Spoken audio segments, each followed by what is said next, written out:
Hi నమస్తే. నేను మీ journalist రెహమాన్ని.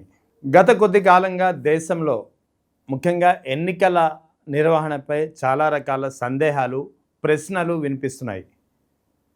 2024లో జరిగినటువంటి దేశవ్యాప్తంగా జరిగినటువంటి ఎన్నికలపై ఇప్పటికే చాలా ప్రశ్నలు వినిపించాయి, చాలా సందేహాలు తలెత్తాయి.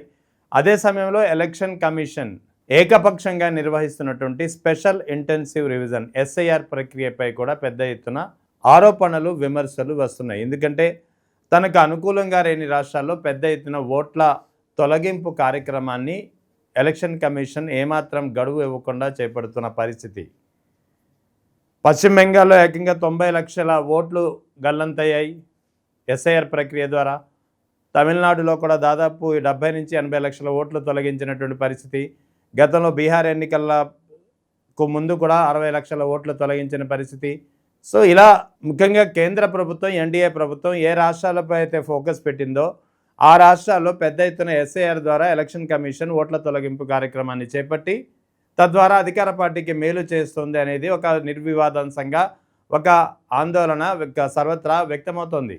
మరోవైపు ఓట్ చోరీ ఉదంతంపై కూడా ప్రతిపక్ష నేత రాహుల్ గాంధీ పలు సందర్భాల్లో వివిధ కేసుల్లో ఆయన ఉదహరించినటువంటి పరిస్థితి మీడియా సమావేశాల ద్వారా కానీ, వివిధ సమావేశాల ద్వారా కానీ. సో ఇటీవల 2024లో జరిగినటువంటి ఎన్నికల్లో కూడా పెద్ద ఎత్తున మాల్ ప్రాక్టీస్ జరిగింది.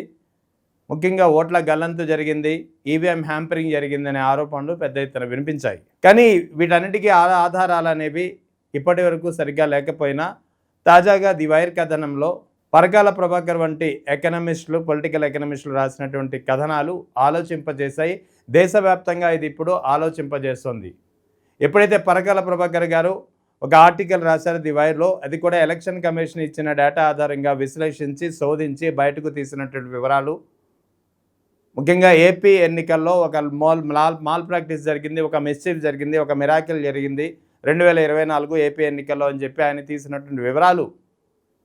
ఏదైతే ఎన్నికల కమిషన్పై ఇప్పటివరకు ఏ ఆరోపణలు అయితే వచ్చాయో ఈవీఎంల విషయంలో కానీ, ఎస్ఐఆర్ ప్రక్రియ విషయంలో కానీ, అటు ఓట్ల గల్లంతు విషయంలో కానీ, ఓట్ చోరీ విషయంలో కానీ, ఇవన్నిటికీ ఇప్పుడు బలాన్ని చేకూర్చే అంశాలుగా మారుతున్నాయి. అందుకే పరకాల ప్రభాకర్ గారు వైర్ పత్రికలో కథనం రాసిన తర్వాత ఆయన చెన్నైలో కానీ, బెంగళూరులో కానీ, అటు కోల్కతాలో కానీ వివిధ సందర్భాల్లో, వివిధ సమావేశాల్లో మాట్లాడిన పరిస్థితి కూడా ఉంది. అక్కడ ఆయన్ని ప్రధాన వక్తగా పిలిచి ఆయన్ని అభిప్రాయం పంచుకున్నటువంటి పరిస్థితి ఉంది. ఇప్పుడు తాజాగా సుప్రీంకోర్టులో జరిగినటువంటి కీలక పరిణామం ఎలక్షన్ కమిషన్ వ్యవహార శైలికి, ఎలక్షన్ కమిషన్ని అడ్డుగా పెట్టుకుని కేంద్ర ప్రభుత్వం ఆడుతున్న ఆటలకు ఒక చెక్ పెట్టే పరిస్థితి రాబోతుందా అనే సందేహాలు వినిపిస్తున్నాయి. ఎందుకంటే ఎలక్షన్ కమిషన్కి సంబంధించి ఇవాళ సుప్రీంకోర్టులో చాలా కీలకమైన పరిణామం జరిగింది. Supreme court issues notice to the election commission of India, centers and states on a public interest litigation seeking direction to implement a finger and iris biometric identification system at polling stations in the elections to prevent electoral malpractices such as duplicate voting, impersonation and ghost voting. ఏదైతే ghost voting జరిగి ఉంటుందో ఒక ఆరోపణలు వస్తున్నాయి, వాటిని నివారించడానికి, తర్వాత ఇంపెర్సోనేషన్, తర్వాత డూప్లికేట్ ఓటింగ్, ఈ మూడింటిని నివారించడానికి, ఒక మాల్ ప్రాక్టీస్ని నివారించడానికి ఖచ్చితంగా finger and iris biometric identification అంటే ఆధార్తో పాటు లింక్ చేసి ఆధార్ సహిత బయోమెట్రిక్ ఐడెంటిఫికేషన్ ఓటు వేసేటప్పుడు వీటిని లింకప్ చేస్తే ఈ డూప్లికేట్ ఓటర్ ప్రక్రియను కానీ, ఘోస్ట్ ఓటింగ్ ప్రక్రియను కానీ ఆపే అవకాశం ఉంటుంది అనేది చాలా కాలంగా వినిపిస్తున్నటువంటి మాట. ఇటీవల ఆప్ ఎంపీ రాఘవ్ చద్దా కూడా పలు సందర్భాల్లో పార్లమెంట్లో ఇదే అంశాన్ని ఆయన ప్రధానంగా ప్రస్తావించారు. సో ఇప్పుడు ఈ అంశంపైనే సుప్రీంకోర్టులో ఒక లాయర్ పబ్లిక్ ఇంట్రెస్ట్ లిటిగేషన్ పిల్ దాఖలు చేసినటువంటి పరిస్థితి.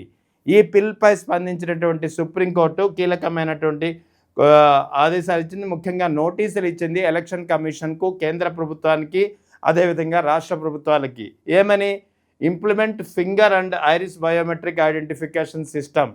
ఈ రెండు సిస్టమ్స్ అంటే ఫింగర్ ఐడెంటిఫికేషన్ అంటే థంబ్నైల్ అండ్ ఐరిస్ బయోమెట్రిక్, ఈ రెండింటిని ఎలక్షన్ ఓటు వేసేటప్పుడు, ఎన్నికల్లో ఓటు వేసేటప్పుడు దీన్ని లింక్ చేయడం ద్వారా ఈ ఘోస్ట్ ఓటింగ్ కానీ, ఇంపెర్సోనేషన్ కానీ, డూప్లికేట్ ఓటింగ్ కానీ నివారించవచ్చు, ఇటువంటి మాల్ ప్రాక్టీసెస్ని అవకతవకల్ని అరికట్టవచ్చు అనేది ఒక పిల్ ద్వారా ఒక లాయర్ అప్రోచ్ అయినటువంటి పరిస్థితి. అందుకే సుప్రీంకోర్టు ముఖ్యంగా ఎన్నికల కమిషన్కు, కేంద్ర ప్రభుత్వానికి, రాష్ట్ర ప్రభుత్వాలకు నోటీసులు జారీ చేసింది దీనిపై కౌంటర్ ఇవ్వాల్సిన అవసరం ఉందని చెప్పి.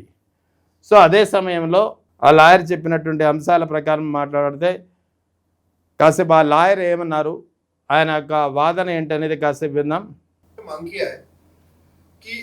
पोलिंग बूथ के ऊपर अब केवल स्याही न लगाया जाए, बल्कि वहां पे आधार और आंखों का स्कैनिंग भी किया जाए, फिंगरप्रिंट स्कैनिंग हो और आइरिस स्कैनिंग की जाए।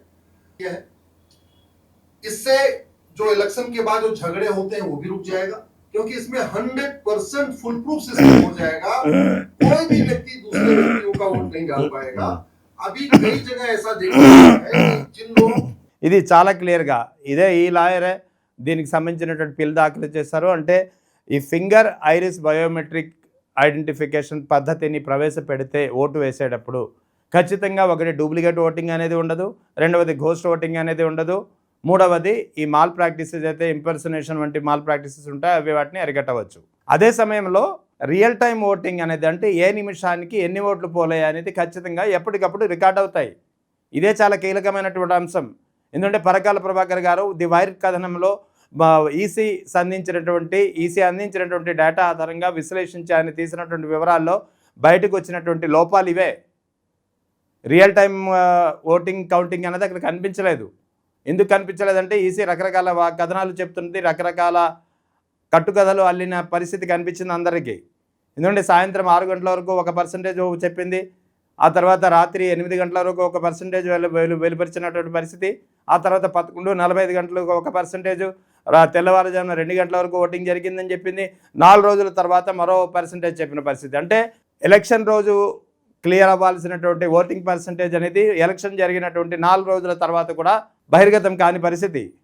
ఏదంటే అన్ని రాష్ట్రాల నుంచి, అన్ని చాలా మారుమూల గ్రామాల నుంచి డేటా రావాల్సింది, ఆ డేటాని క్రోడీకరించి ఇవ్వడానికి సమయం పడుతుందని చెప్పేది ఎలక్షన్ కమిషన్ చెప్పినటువంటి కట్టుకథ. కాబట్టి ఇలాంటి కట్టుకథల్ని, ఇలాంటి డ్రామాల్ని, ఇలాంటి కథనాల్ని అరికట్టడానికి, ఇలాంటి నెరేటివ్స్ని అరికట్టడానికి ఒక అవకాశం ఉంటుంది.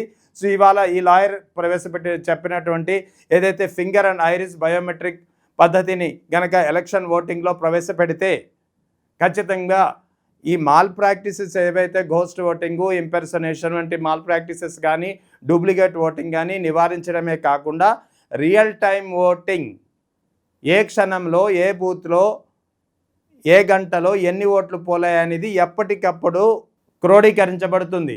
అంటే రియల్ టైం డేటా అనేది election voting real time data అనేది యాక్యురేట్గా వస్తుంది. సో దాని ద్వారా ఎలక్షన్ కమిషన్ అనేది ఏ రోజు ఓటింగ్ అంటే ఎలక్షన్ జరిగిన రోజు రాత్రికే మొత్తం ఎంత పర్సంటేజ్, ఎక్కడ ఎంత పర్సంటేజ్ ఓటింగ్ నమోదైంది అనేది క్లియర్గా వెలువరిచే అవకాశాలు ఉన్నాయి.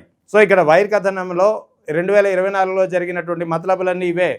రాత్రి 8 గంటల వరకు ఒక పోలింగ్ పర్సంటేజ్, సాయంత్రం 6 గంటల వరకు ఒక పోలింగ్ పర్సంటేజ్, రాత్రి 11:45 వరకు ఒకటి, తెల్లవారుజామున 2 గంటలు ఒకటి, ఆ తర్వాత 4 రోజుల తర్వాత మరో పోలింగ్ పర్సంటేజ్. రాత్రి 11:45 నుంచి తెల్లవారుజామున 2 గంటల వరకు 3,500 పోలింగ్ బూత్లలో 17,19,000 ఓట్లు పోలయ్యాయని చెప్పి ఎలక్షన్ కమిషన్ ఆంధ్రప్రదేశ్ ఎన్నికలకు సంబంధించినటువంటి డేటా ఇచ్చిన పరిస్థితి.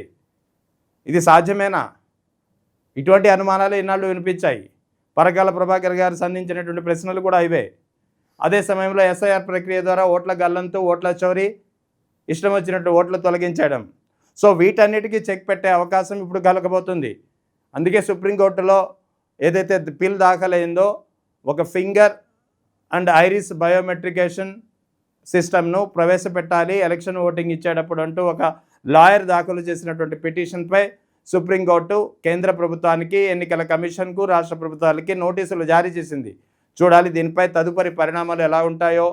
కానీ ఇది మాత్రం ఒక కీలకమైన పరిణామంగా మనం చెప్పుకోవచ్చు. ముఖ్యంగా ఎలక్షన్ కమిషన్ యొక్క వైఖరిపై, ఎలక్షన్ కమిషన్ వ్యవహరిస్తున్నటువంటి తీరుపై వస్తున్నటువంటి విమర్శలు కానీ, ప్రశ్నలు కానీ, సందేహాలకు త్వరలో ఇప్పటికైనా ఇలాంటి మార్గాన్ని ప్రవేశపెడితే ఒక చెక్ పెట్టినట్టు అవుతుందనే ఒక భావన ఇప్పుడు సర్వత్రా వ్యక్తమవుతోంది.